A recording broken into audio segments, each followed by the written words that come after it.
perhaps surprising topics I here. know. This one is well, no, we'll get to the disgusting in a moment. This is the one, though, that will make you feel disgusted about yourself when you're out eating. And good morning, Dr. Ahluwalia.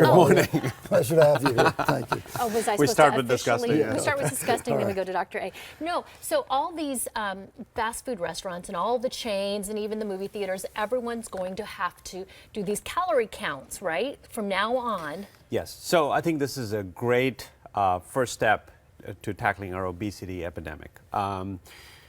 Everyone will be somewhat surprised when you see the labelings because what we eat, we always underestimate the amount of calories in it. So those frappuccinos that people like to drink, lots and lots of... That's like death by frappuccino. It is, but it's a lot of calories. Yeah.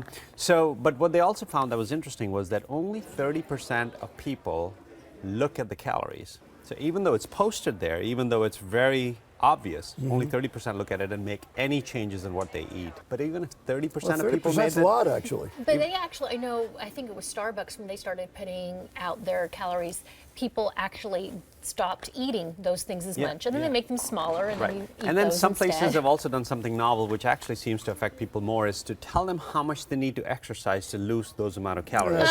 So if you eat a cheeseburger, it takes 50 minutes of running to get rid of those calories. That means a lot more than just saying, oh, you know, there's Okay, 1,000 on to calories. this. The spice we were talking about is nutmeg. Now, you think nutmeg is an innocuous, wonderful, makes you feel good. Yes. It fits in with the season, but Yeah, I didn't know this either. So nutmeg comes from an evergreen tree that used to grow in Indonesia. Now it's all over the world, and we have this great spice, and it tastes really nice in our pumpkin lattes and all the good stuff. But it has an active ingredient in it, which, if taken in large amounts, can actually cause some effects. So, But some people use it for pregnancies to get rid of...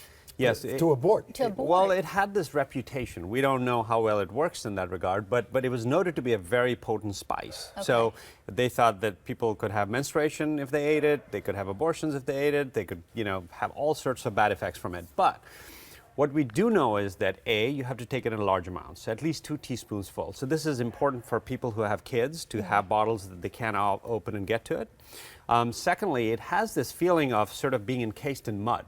So you slow down everything, and it's like a 2-day hangover From that taking people it. experience. So Yeah. kids were using this for... To get Just to get high, To get yeah, high. yeah. And apparently in the prison population, it's a very popular thing to use, is to just take a lot of I nutmeg. was reading that Malcolm X, Yes. in his biography, Yeah. he talked about how they would trade nutmeg in the prison. Yeah, they would mix it in some water and drink it, and it would give them this little high. Let 'em- All right, so This is gross. when the automatic hand dryers came in, everybody thought, well, this is good because towels get dirty and whatever else. This is healthier.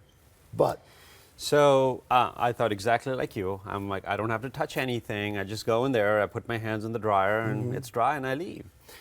So in Britain, they did this experiment where they coated the hands with some innocuous germs, and then they had people use paper towels, the sort of gentle blowing thing, and then the jet sprays. And what they found was that the bacteria get blown off your hands, and they stay in the environment around these machines for up to 15 minutes.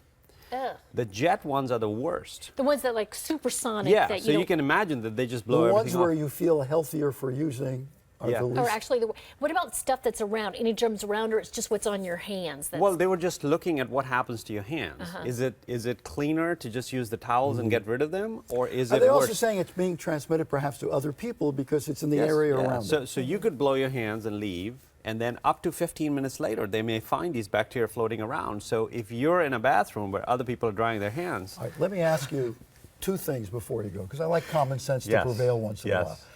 You're a physician. Yes. You're also a person and a thinking person. yes, Are you frightened of nutmeg? no, Are you frightened of the hand dryers? no. Okay, thank you. Thanks for coming in.